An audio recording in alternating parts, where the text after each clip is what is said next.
ప్రభుత్వం అనుసరిస్తున్నటువంటి కార్మిక రైతాంగ ప్రజా వ్యతిరేక విధానాలకు వ్యతిరేకంగా కార్మిక హక్కులు కాలు రాసే లేబర్ కోడ్లు రద్దు చేయాలని చెప్పి ప్రభుత్వ రంగ సంస్థల పరిరక్షించాలని కనీస వేతనం 26,000 రూపాయలు నిర్ణయించి అమలు చేయాలని కోరుతూ కేంద్ర కార్మిక సంఘాల పిలుపు మేరకు ఈ నెల 20వ తేదీన దేశవ్యాప్త సార్వత్రిక సమ్మెను జయప్రదం చేయాలని కార్మిక వర్గానికి స్కీమ్ వర్కర్లకు విజ్ఞప్తి చేస్తూ ఉన్నాము.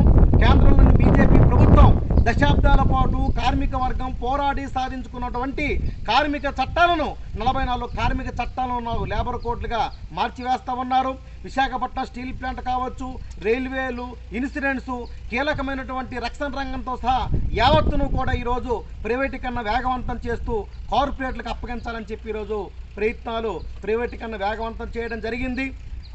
అంతేకాకుండా ఈరోజు కేంద్ర బీజేపీ ప్రభుత్వం ఈరోజు జీఎస్టీ పేరుతోని రకరకాల పన్నుల పేరుతోని విపరీతమైనటువంటి భారాలు వేస్తూ ఉన్నారు. ఒక పక్కేమో కార్పొరేట్లకేమో రాయితీలు కల్పిస్తూ కార్మికులకు కర్షకులకు ద్రోహం చేస్తూ ఉన్నారు. మరి దశాబ్దాల పాటు అశేష త్యాగాలతో పోరాడి సాధించుకున్నటువంటి కార్మిక చట్టాలు 4 లేబర్ కోడ్లుగా మార్చివేసి ఈరోజేమో పెట్టుబడిదారులకు కార్మిక వర్గాన్ని ఆధునిక బానిసలుగా మార్చే రకంగా మరింత శ్రమ దోపిడీకి పెంచుకునే రకంగా ఈరోజు కార్మిక చట్టాలు మార్చివేయడం అనేది చాలా దుర్మార్గమైనది. ఇది కార్మిక వర్గానికి జీవనమాన సమస్య.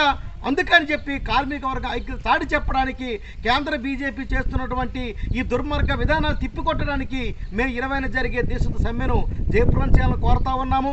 ఈరోజు ధరలు విపరీతంగా పెరిగిన నేపథ్యంలో కనీస వేతనం 26,000 రూపాయలకు నిర్ణయించి అమలు చేయాలని కోరుతా ఉన్నాం. కాంట్రాక్ట్ కార్మికుల్ని, అంగన్వాడీ, ఆశా తదితర స్కీమ్ వర్కర్లను, విఏరియాలకు, యావత్తు కార్మికులకు కనీస వేతనం 26,000 రూపాయలుగా నిర్ణయించి అమలు చేయాలా, సమాన పనికి సమాన వేతనం ఇవ్వాలా, కాంట్రాక్ట్ వ్యవస్థను రద్దు చేసి రెగ్యులర్ చేయాలా, కార్మికులందరికీ పిఎఫ్ఈఎస్ అమలు చేయాలని చెప్పి కోరుతా ఉన్నాం. అలాగే పొందూరులో గ్యాస్ కార్మికులకు పిఎఫ్ఈఎస్ఐ అమలు చేయడం లేదు, కనీస వేతనాలు ఇవ్వడం లేదు.